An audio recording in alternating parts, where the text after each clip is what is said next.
लावून घ्या.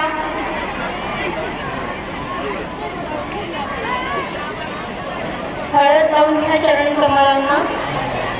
त्यानंतर कुंकुम लावून घ्या. तुम्ही ज्या अक्षता आणलेल्या आहेत त्या अक्षता त्यावर वाहा.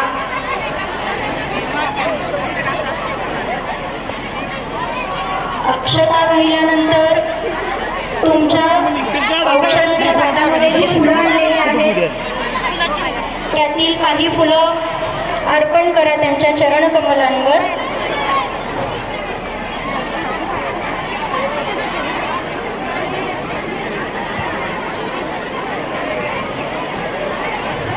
तुम्हाला